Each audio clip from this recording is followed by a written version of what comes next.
आप देख रहे हैं मथुरा न्यूज़ 24।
नमस्कार, मैं डॉक्टर बाल मुकुंद शास्त्री, अंतर्राष्ट्रीय योग गुरु, एसएम योग रिसर्च इंस्टीट्यूट वृंदावन से आप सभी का स्वागत करता हूं मथुरा न्यूज़ 24 पर। आज हमारा विषय है श्वास संबंधित रोगों पर हम लोग किस प्रकार से योग द्वारा उपचार कर सकते हैं, घरेलू उपचार कर सकते हैं, यौगिक उपचार कर सकते हैं, प्राकृतिक उपचार कर सकते हैं, उस पर आज हम लोग चर्चा करेंगे। मेरे साथ जुड़े हैं योगाचार्य बालकृष्ण शास्त्री जी। तो जैसा कि मैं बता रहा हूँ कि आज हमारी जो टॉपिक है वो सांस संबंधित रोगों पर है। तो मेन जो सांस संबंधित रोग हैं वो सीओपीडी कहा जाता है। श्वसन रोग में से जो सीओपीडी है वो 4 प्रकार के बेसिकली होते हैं, जिसमें से ब्रोंकाइटिस, एम्फाइसीमा और इस प्रकार से अस्थमा। तो ये जो बीमारियां होती हैं उसमें सांस लेने में अवरोध होने लग जाता है अथवा बहुत ज़्यादा कफ बनने लग जाता है, सांस फूलने लग जाता है। श्वास संबंधित, फेफड़ों संबंधित रोग इसमें हमें देखने को मिलते हैं। और भी अगर हम लोग रोग की बात करें श्वास संबंधित, फेफड़ों संबंधित, तो जैसे कि फेफड़ों में के चारों तरफ पानी भर जाना, प्लूरल कैविटी जिसे हम लोग बोलते हैं, उसमें हमारा पानी भर जाना।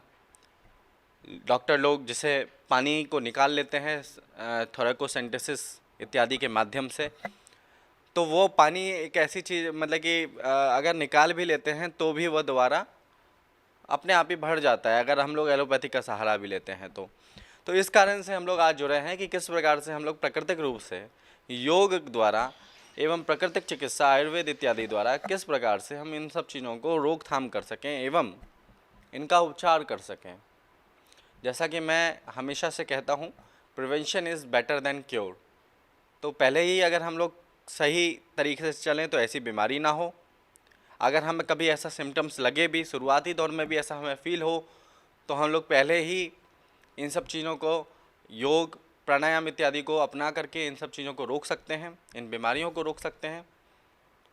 अगर बाय चांस ये हो जाता है तो हम लोग फिर पुनः प्राकृतिक चिकित्सा इत्यादि एवं आपके योग, ध्यान, प्राणायाम इत्यादि के माध्यम से इनको रोक भी सकते हैं, ठीक भी कर सकते हैं।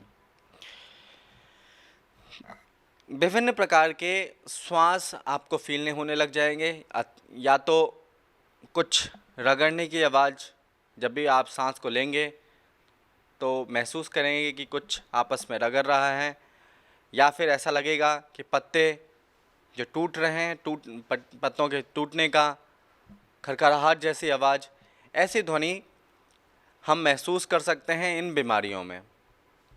और इन बीमारियों के होने की वजह से श्वास लेने में बहुत सारी परेशानियां होने लग जाती हैं। इस कारण हम लोग आज जुड़े हैं योग हेतु। तो आइए हम लोग कुछ आज योग आसन करते हैं। फेफड़ों को जो मजबूत करता है उसके लिए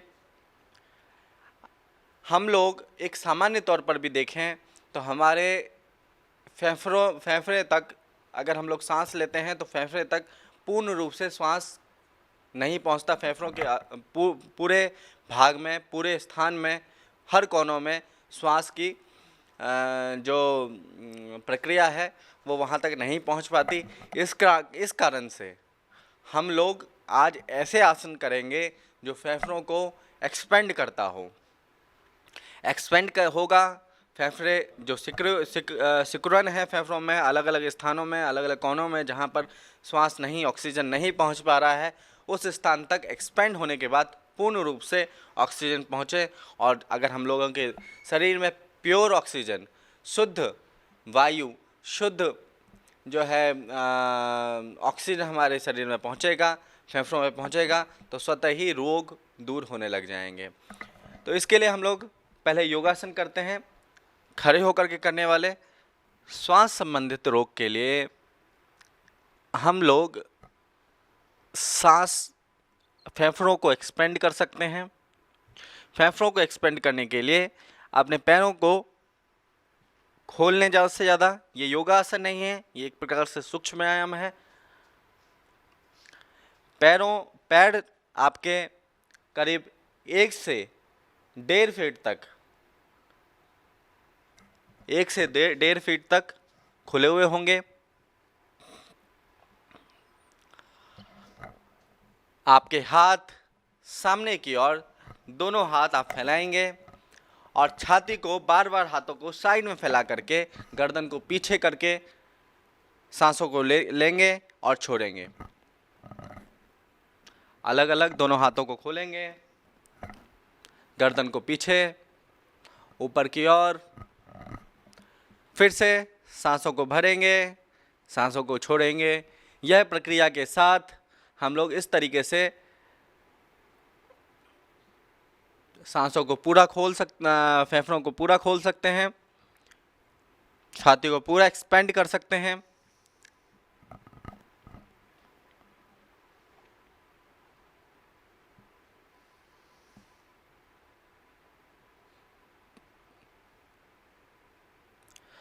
रिलैक्स। इसके उपरांत हम लोग खड़े होकर के आसन करेंगे। खड़े होकर के आसन के लिए हम लोग दोनों पैरों को हल्का आपस में जोड़ लेंगे। सांसों को भरते हुए दोनों हाथों को ऊपर उठाएंगे और धीरे धीरे सांसों को भरते हुए पीछे की ओर अपनी कमर को मोड़ेंगे।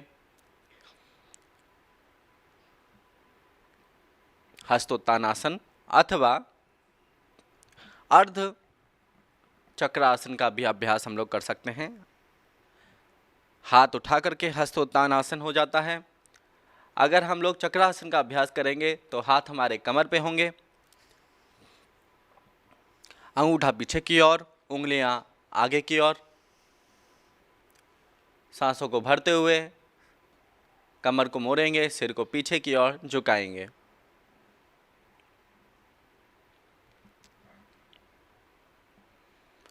पुनः सांस को भरते हुए वापस आएं।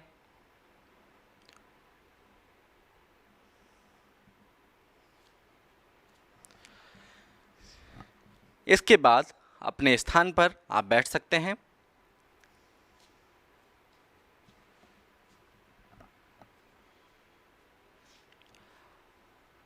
अब हम बैठ के करने वाले आसन करेंगे।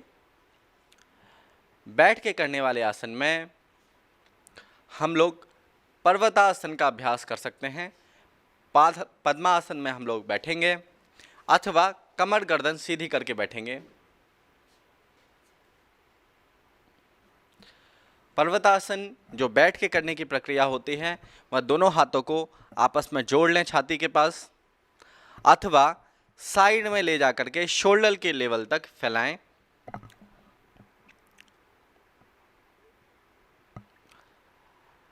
और धीरे धीरे दोनों हाथों को ऊपर की ओर ले जाएं, सांसों को भरते हुए आपस में जोड़ें।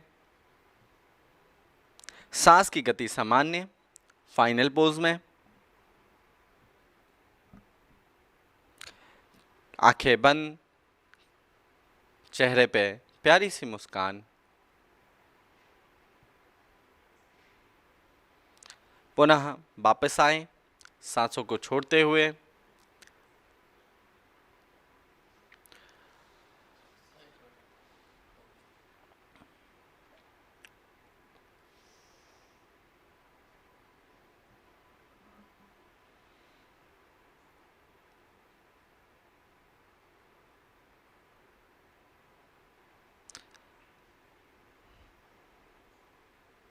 रिलैक्स। पर्वतासन के बाद हम लोग इसी पद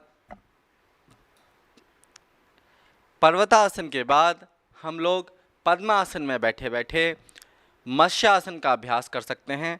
मत्स्यासन के लिए आप मैट पर आगे की ओर आकर के बैठें, पैरों की उंगलियों को हम लोग पकड़ेंगे, कोहनी के सहारे से हम लोग सीधा लेट जाएंगे पद्मासन की स्थिति में से ही। सर हमारा जो शिखा वाला स्थान है वह जमीन पर होगा।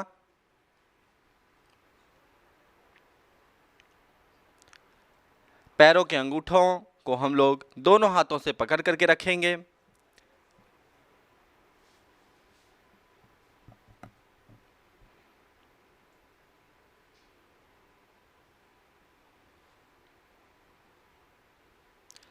पुनः सांस को भरते हुए धीरे धीरे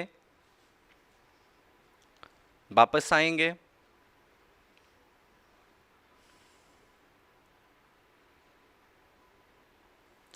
तो यह था हमारा मत्स्यासन।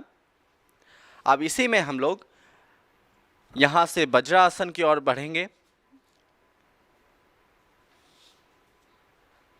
वज्रासन की स्थिति में बैठ करके अब यहाँ से हम सुप्त वज्रासन की स्थिति में जाने का प्रयास करेंगे। सुप्त वज्रासन की स्थिति में जाने का प्रयास करेंगे। आपके दोनों घुटने आपस में जुड़े हुए होंगे, कमर ऊपर की ओर उठा हुआ होगा, गर्दन सर सीधा जमीन पर, हथेलियां जांघों के ऊपर सीधी, हथेलियां जांघों के ऊपर सीधी, आंखें बंद, चेहरे पे मुस्कान, सांसों पे ध्यान।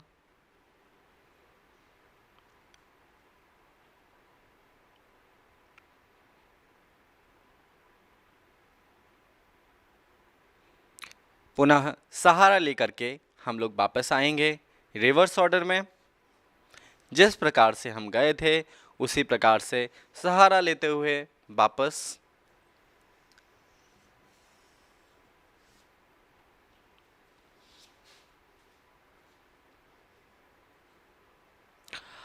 अब हम प्लैंक पोज का अभ्यास करेंगे। प्लैंक पोज के अभ्यास के लिए इसी प्रकार से बैठे रहेंगे, सीधा, पैर हमारे सीधे होंगे और जहां भी हैं हम हाथ को पीछे ले जाएंगे और कमर को उठा करके हथेलियों एवं पैरों के पंजों पर पूरी बॉडी को बैलेंस करेंगे। यह प्लैंक पोज की वेरिएशन है। इसको हम ज़्यादा से ज़्यादा कर सकते हैं। जितना हम लोग होल्ड करेंगे उतना ही हमारे भुजाएं, हमारी कलाई, हमारी कोहनी मजबूत होगी, साथ ही फेफड़ों पे इसका पूर्ण प्रभाव पड़ेगा। सांस को छोड़ते हुए, रिलैक्स होते हुए वापस आएंगे।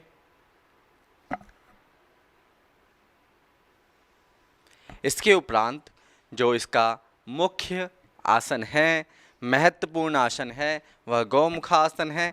हम लोग गौमुखा आसन का अभ्यास श्वास रोगों में ज़्यादा से ज़्यादा करेंगे। गौमुखा आसन के अभ्यास के लिए आपका पैर घुटने के ऊपर, पैरों को मोड़ करके घुटने के ऊपर घुटना आपको लेकर के आना है। बाएं घुटने को मोड़ करके दाएं जांघ के नीचे ले जाएं पैरों को। दाएं घुटने को मोड़ करके बाएं घुटने के ऊपर लाएं।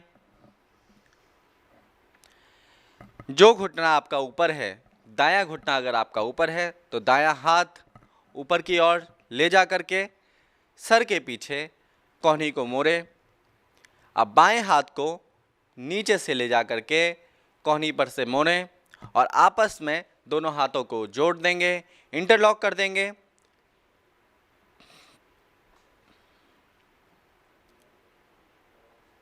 आंखें बंद। पूर्ण स्थिति में पहुंचने के बाद हम लोग सांसों पे ध्यान देंगे, किस प्रकार से हमारी सांसों की प्रक्रिया है।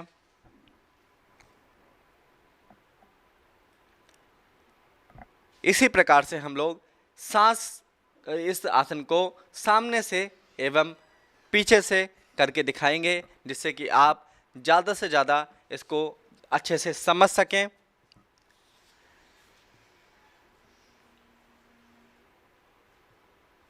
बाएं पैर को ऊपर, दाएं पैर को नीचे, घुटने के ऊपर घुटना। अब बाएं हाथ को सीधा ऊपर उठा करके कोहनी पे से मोड़ेंगे, दाएं हाथ को नीचे से निकालेंगे, कोहनी पे से मोड़ करके आपस में उंगलियों को इंटरलॉक करेंगे, हाथों को इंटरलॉक करेंगे। फाइनल स्थिति में आंखों को बंद करेंगे, चेहरे पे मुस्कान होगी एवं सांसों पे ध्यान होगा। हमें प्रयास करना है, ज़्यादा से ज़्यादा प्रयास करना है। अगर हम लोग इस प्रकार से फाइनल स्थिति में नहीं पहुंचते हैं तो भी प्रयास करना है। अब इनको मैं आग्रह करूंगा कि फिर से पुनः पीछे से भी दिखाएं।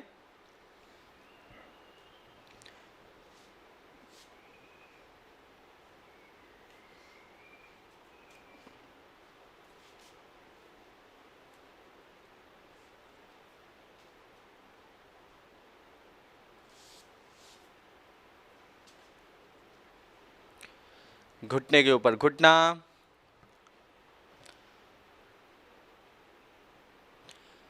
बायां हाथ ऊपर, क्योंकि बायां घुटना हमारा ऊपर था तो बायां हाथ ऊपर गया। दाईं हाथ नीचे से, दोनों हाथ कमर पे पकड़ के रखना है, पकड़ करके रखना है। सिर के पीछे कोहनी को ले जाने का प्रयास करना है। आपस में हाथ बंधे हुए होंगे, या तो हम उंगलियों को पकड़ सकते हैं या फिर पूरे हाथ को हम लोग पकड़ सकते हैं। जिस प्रकार से हम लोग हाथ मिलाते हैं उसी प्रकार से यहाँ हाथ मिलाने का आपस में प्रयास करना है। सांसों को भरते हुए वापस आएंगे।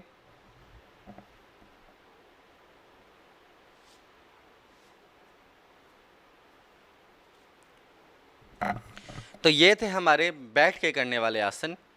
अब हम लोग सीधे लेटकर करने वाले आसन करेंगे।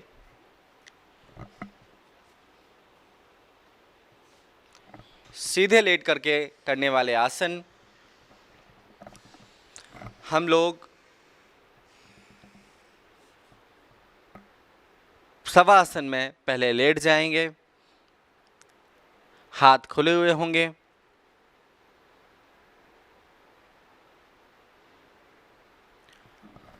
इसके उपरांत नौकासन का अभ्यास हम लोग कर सकते हैं।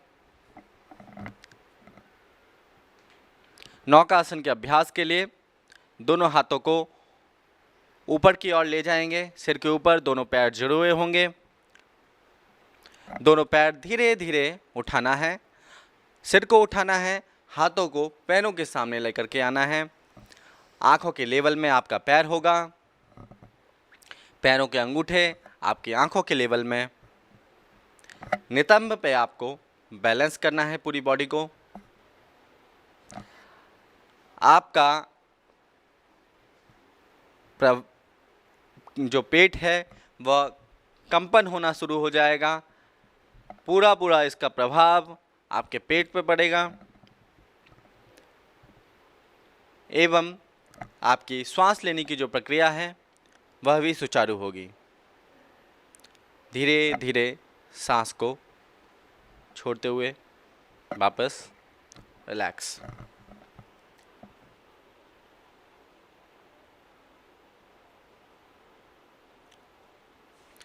इसके उपरांत हम लोग पेट के बल लेट कर करने वाले आसन का अभ्यास करेंगे।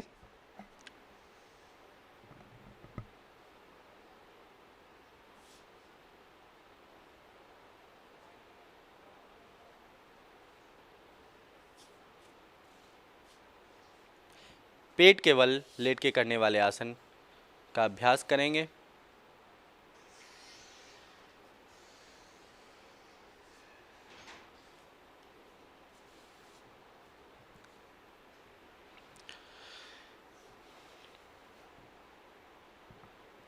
दोनों पैरों को आपस में जोड़ लें।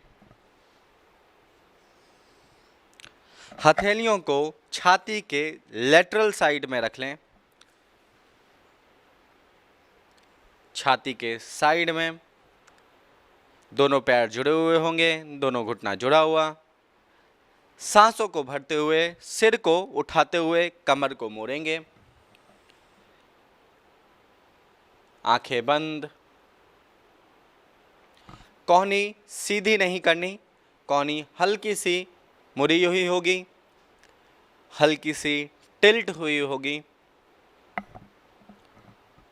सांसों की प्रक्रिया पे आपको ध्यान देना है, किस प्रकार से आपके श्वास अंदर की ओर जा रहे हैं, बाहर की ओर आ रहे हैं। दोनों पैरों को जुड़ा हुआ रखें। सांसों को छोड़ते हुए वापस। तो यह था भुजंगासन। यह फेफड़े संबंधित रोगों में भी सहायक है। अब इसी के साथ हम लोग प्लैंक पोज के दूसरे वेरिएशन को करेंगे। दोनों पैरों को जोड़ करके पैरों की उंगलियों पर अपने पैरों को खड़ा कर लें, अंगूठों पर पैरों को खड़ा कर लें। हथेलियां आपकी छाती की साइड में। कमर को उठाएं, पूरे बॉडी को उठाएं और अपनी पूरी बॉडी को एक लाइन में पैरेलल करें। आपका पूरे बॉडी का बैलेंस हथेलियों एवं पैरों की उंगलियों पर होगा। आपका सर, आपका पूरा शरीर एक लाइन में। कमर को हल्का सा उठाएं।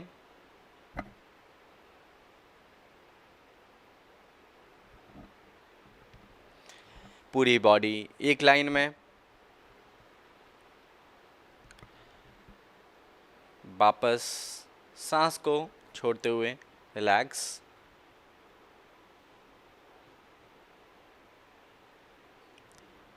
इसके उपरांत हम लोग शलभासन का भी अभ्यास कर सकते हैं। शलभासन के अभ्यास के लिए यहीं से हम लोग कुछ सेकंड रुक करके अपने दोनों पैरों के बीच नीचे, अपने दोनों जांघों को नीचे हथेलियों को रखेंगे। दोनों पैरों को जोड़ करके रखेंगे, ठुड्डी जमीन पर।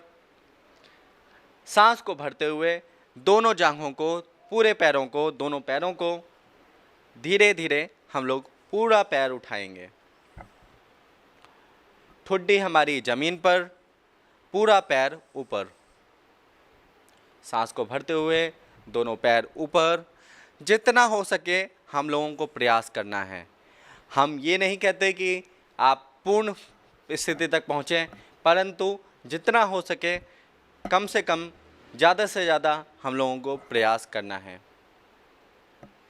सांस को छोड़ते हुए वापस। तो यह था शलभासन।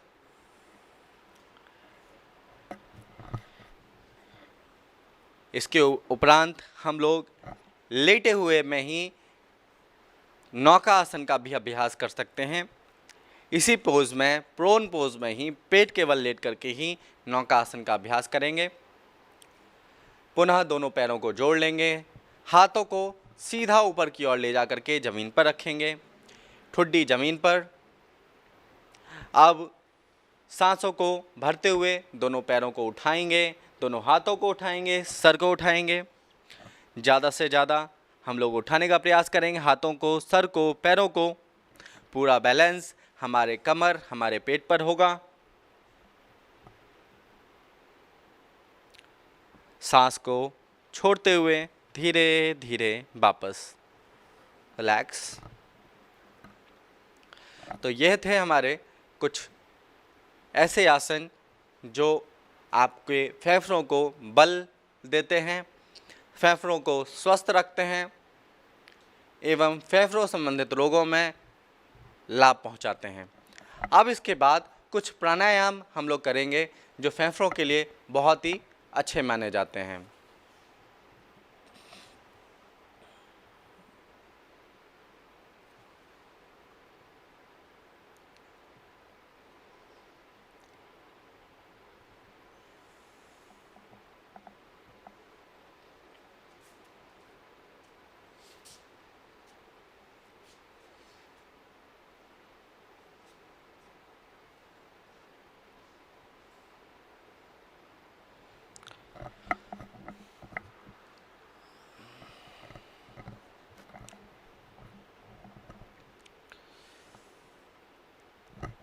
तो सर्वप्रथम हम लोग सूर्यभेदी प्राणायाम का अभ्यास करेंगे। फेफड़ों संबंधित रोग में अक्सर देखा जाता है कि कफ इत्यादि इकट्ठे हो जाते हैं, फेफड़ों में बनने लग जाते हैं और ठंडा महसूस होता है, सर्दी, जुखाम, कफ, खांसी इत्यादि बनने लग जाते हैं। तो हम लोग सूर्यभेदी प्राणायाम का अभ्यास करेंगे। सूर्य नाड़ी और चंद्र नाड़ी दो प्रकार की नाड़ी हैं जिसके माध्यम से हम लोग श्वास को अंदर की ओर ग्रहण करते हैं। जो हमारी दाईं नाड़ी है वह सूर्य नाड़ी है, बाईं नाड़ी जो है वह चंद्र नाड़ी है। तो हम लोग सूर्य नाड़ी से सांस को लेंगे और चंद्र नाड़ी की ओर छोड़ेंगे। यह एक प्रोसेस है, मात्र इतना ही इसमें करना है। दाईं ओर से सांस लेंगे, दोनों नासिकाओं को बंद करेंगे और दाईं ओर से बाईं ओर से छोड़ देंगे। हमारा जो दायां हाथ होगा वह घुटने के ऊपर होगा। ज्ञान अथवा चिन्ह मुद्रा में हम लोग अंगूठे एवं लास्ट की 2 उंगलियों का इस्तेमाल कर सकते हैं प्राणायाम को करने के लिए, नासिकाओं को बंद करने के लिए।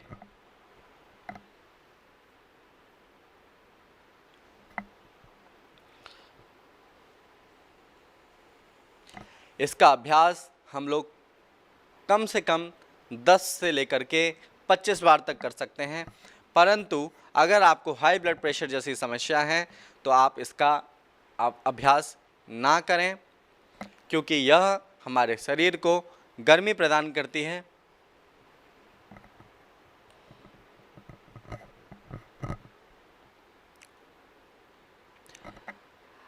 इसके उपरांत हम लोग कपालभाति का भी अभ्यास कर सकते हैं, अनुलोम विलोम का भी अभ्यास कर सकते हैं। यह दोनों ही क्रियाएं, प्राणायाम एवं क्रियाएं हमारे फेफड़ों को बल पहुंचाती हैं।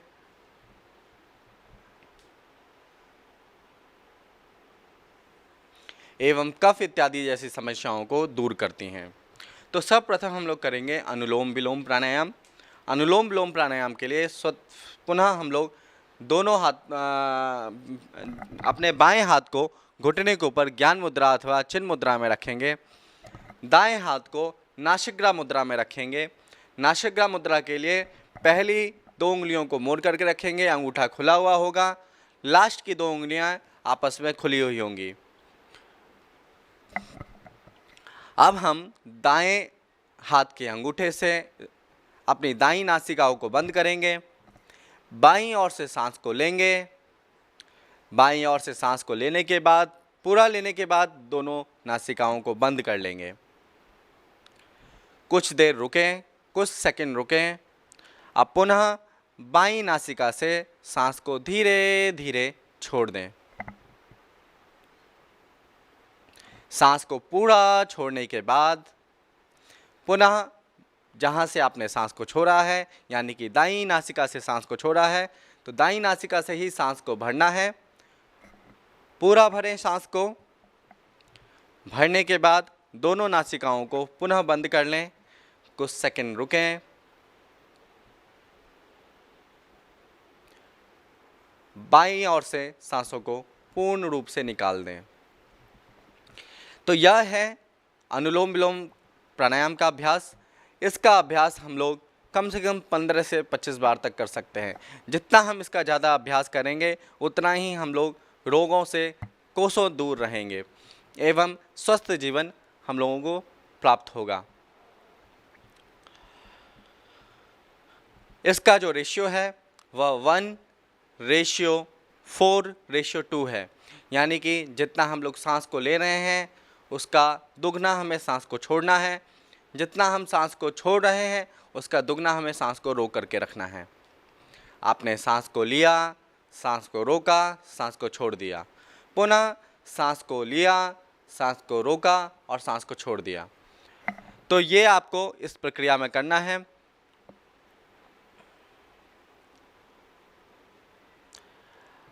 अब हम इसके उपरांत कपालभाति क्रिया का अभ्यास करने जा रहे हैं। कपालभाति क्रिया हमारे षटकर्म में से आती हैं। षटकर्म में नेति, धोती, बस्ती, त्राटक, कपालभाति 6 प्रकार की क्रियाएं बताई गई हैं, जिसमें से 3 प्रकार की कपालभाति बताई गई हैं, जिसमें से हम वात कर्म, व्युत कर्म और शीत कर्म करते हैं। तो अभी हम लोग वात कर्म का अभ्यास करने जा रहे हैं। कपालभाति का अभ्यास करने के लिए हम लोग फिर से कमर गर्दन सीधी रखेंगे।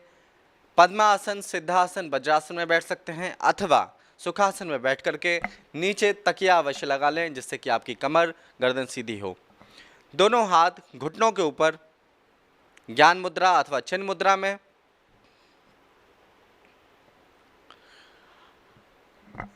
चेहरे पे बहुत ही प्यारी सी मुस्कान, अपने आप को शांत रखें, लंबी गहरी सांस लें, रिलैक्स हों, अपने आप को प्रिपेयर करें, रेडी करें कपालभाति के अभ्यास के लिए। इसका जो रेशियो होगा वह 1 मिनट में, नॉर्मल व्यक्ति 1 मिनट में 120 बार तक कर सकते हैं, 100 से लेकर के 120 बार तक कर सकते हैं। अगर आपको हाई ब्लड प्रेशर की समस्या है तो 120 बार तक, 100 बार तक ना करें, इसका रेशियो कम कर दें। 1 मिनट में हम लोग ज़्यादा से ज़्यादा 30 से 60 बार तक कर सकते हैं, यानी कि 2 सेकंड में एक बार करें। तो हम लोग कपालभाति का अभ्यास करने जा रहे हैं। नॉर्मल व्यक्तियों के लिए धीरे से स्टार्ट करके तेज़ी की ओर बढ़ना है, तेज़ी से आकर के धीरे की ओर आते हुए हम लोगों को समाप्त करना है 1 मिनट में 120 बार। इसमें हमें सांसों को तेज़ी से छोड़ना है।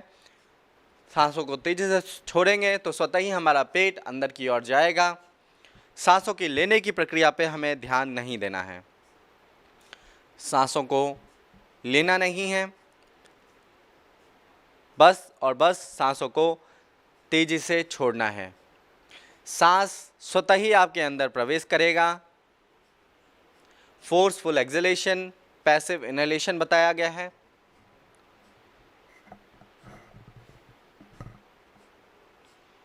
आप इसका जितना ज़्यादा से ज़्यादा अभ्यास करेंगे उतना ही हमें इसका लाभ मिलेगा। कपालभाति यानी कपाल मतलब कि आपका पूरा चेहरा, भाति मतलब आपका चमकना। कपाल चेहरा जो है आपका इस क्रिया के करने के बाद चमकता है। अगर हम लोग इसके अभ्यास को करते हैं ज़्यादा से ज़्यादा तो हमारी जो दूषित वायु है शरीर की गंदगियां हैं वो बाहर की ओर जाती हैं। इसीलिए क्रिया में रखा गया है, षट क्रिया में इसको रखा गया है। ये प्यूरिफिकेशन टेक्निक में आता है एवं यह वजन कम करने में, श्वास के रोगों में फ़ायदेमंद है। हम इसके अभ्यास के बाद महसूस करेंगे कि कुछ समय के लिए हमारी श्वास रुकी हुई है, सांस लेने की प्रक्रिया जो है वो शांत हो गई है, बंद हो गई है। यह अभ्यास भी हाई ब्लड प्रेशर वाले किसी योग गुरु के अंदर में करें अथवा किसी योग संस्थान में पहुंच करके किसी डॉक्टर, नेचुरोपैथ इत्यादि से सुझाव लेकर के करें, जिससे कि हम लोग इसका ज़्यादा से ज़्यादा लाभ प्राप्त कर सकें और हानि से दूर रह सकें। तो यह थे हमारे कुछ आसन एवं प्राणायाम जो लास्ट वाला आसन हम लोग प्राणायाम करने जा रहे हैं वो मन को शांत करने वाला है एवं गले संबंधित रोगों में, कान संबंधित रोगों में, नासिका संबंधित रोगों में सहायक होता है, लाभ पहुंचाता है। तो वह है भ्रामरी प्राणायाम। भ्रामरी प्राणायाम के लिए हम लोग 2 प्रकार से भ्रामरी प्राणायाम करते हैं। मैं दोनों प्रकार से आज यहाँ बताऊँगा और आप इसका कम से कम 15 से 20 बार अभ्यास अवश्य करें, जिससे कि हम लोग तनाव मुक्त भी रह सकें। तो जो साधारण प्रक्रिया है वह मैं आप लोगों को बताऊंगा और जो ट्रेडिशनल प्रक्रिया है वह मैं आप लोगों को बताऊंगा। ट्रेडिशनल प्रक्रिया में हमें हाथ को सन्मुखी मुद्रा में रखना होता है, आंखें बंद, मुंह बंद, कान को अंगूठों से बंद कर लें। पहली उंगली भौं के ऊपर, दूसरी उंगली आँखों के ऊपर, तीसरी उंगली नासिका के ऊपर, चौथी उंगली ऊपर के होठ के ऊपर। यह हमें ढीले हाथों से, हल्के हाथों से उंगलियों को रखना है। किसी भी प्रकार का दबाव नहीं देना है, ना नासिका पर, ना आँखों पर, ना भौं पर। कान को पूर्ण रूप से बंद करके रखना है। अब हम लोग सांसों को नासिका से धीरे धीरे ग्रहण करेंगे। मुंह बंद करके रखें, नासिका से सांसों को पूरा खींचें। अब सांसों को छोड़ने के बाद धीरे धीरे छोड़ते वक्त गले से हमिंग साउंड निकालें, भंवरे की तरह गुंजन करें।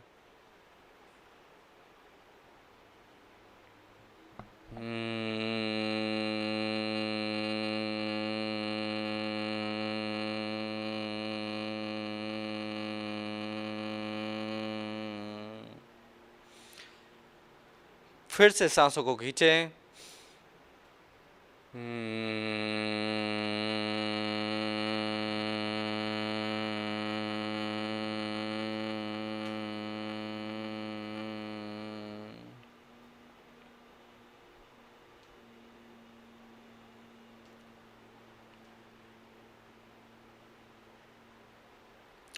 अब जो साधारण तरीका है इसका, उसका हम लोग अभ्यास करेंगे। साधारण तरीके से अभ्यास के लिए हमें अपने इंडेक्स फिंगर को, जो पहली उंगली है, उसको अपने कानों के अंदर इंसर्ट करना होगा। कानों को पहली उंगली से हम बंद कर लेंगे, बाकी उंगली हमारी आपस में जुड़ी हुई होंगी, मुड़ी हुई होंगी। मुट्ठी की तरह हम लोग बना लेंगे और पहली उंगली कानों के अंदर।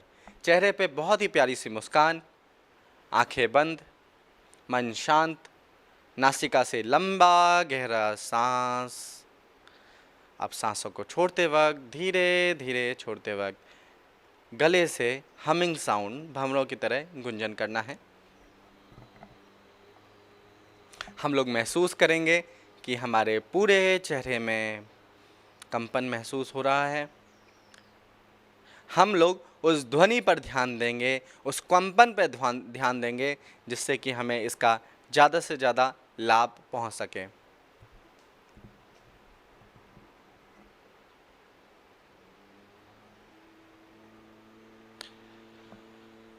इसका अभ्यास हम लोग पुनः 15 से 20 बार कम से कम करें, हमें ज़्यादा लाभ होगा। अब हम बात करते हैं कुछ प्राकृतिक चिकित्सा का, घरेलू उपचारों का, जिसको करने के बाद हम लोग इन सब रोगों से दूर रह सकते हैं। जो श्वास संबंधित रोग हैं उसमें देखा जाता है कि हमारी आवाज़ चेंज होने लग जाती है, सांस लेने में परेशानी, अवरोध होने लग जाता है, कफ इत्यादि बनने लग जाता है, गले में खरांश रहती है, छाती दबा हुआ महसूस होता है, भार जैसा महसूस होता है और बहुत सारी ऐसी हमें सिम्टम्स देखने को मिलते हैं।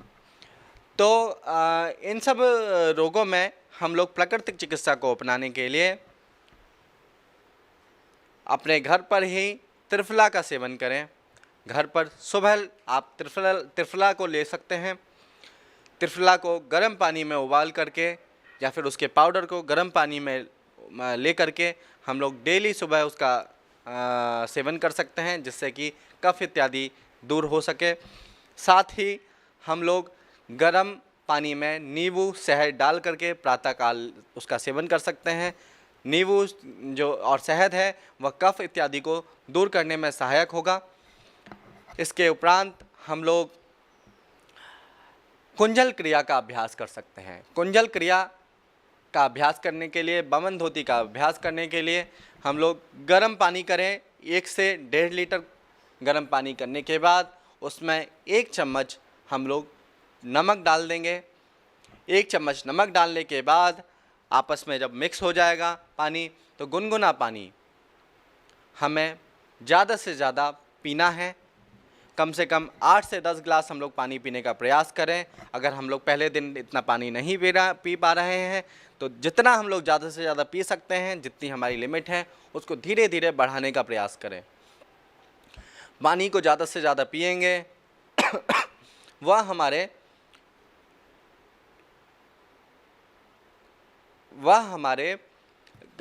स्टोमक एसिड को भी निकालेगा, साथ ही हमारे फेफड़ों की जो जमी हुई गंदगियां हैं, फेफड़ों में जो ज़्यादा मुकस इकट्ठा हो गया है, उसको दूर करेगा। तो इस प्रकार से हम अपने आप को इन सब रोगों से भी स्वस्थ रख सकते हैं। हम लोग ठंडा पदार्थ का सेवन नहीं करेंगे इस क्रियाओं के दौरान, इस आसनों के दौरान, इस प्राकृतिक चिकित्सा इत्यादि के दौरान। ठंडे वस्तु जैसे कि आपके चावल, ठंडा पानी, दही इत्यादियों का सेवन हम लोग ना करें। और इन सब चीज़ों को अपनाते हुए हम COPD जैसी समस्या, एम्फाइसीमा, अस्थमा, ब्रोंकाइटिस ऐसी बीमारियों से दूर अपने आप को रख सकते हैं और अपने फेफड़ों को मजबूत कर सकते हैं। ये जो हम लोगों ने प्राणायाम किया था, ये प्राणायाम हमारे शरीर के, हमारे फेफड़ों के जो अंग प्रभावित अभी तक नहीं हुए हैं, जो अंग में ऑक्सीजन पूर्ण रूप से नहीं पहुंच पा रहा है, वहां तक पहुंचाने का काम करते हैं।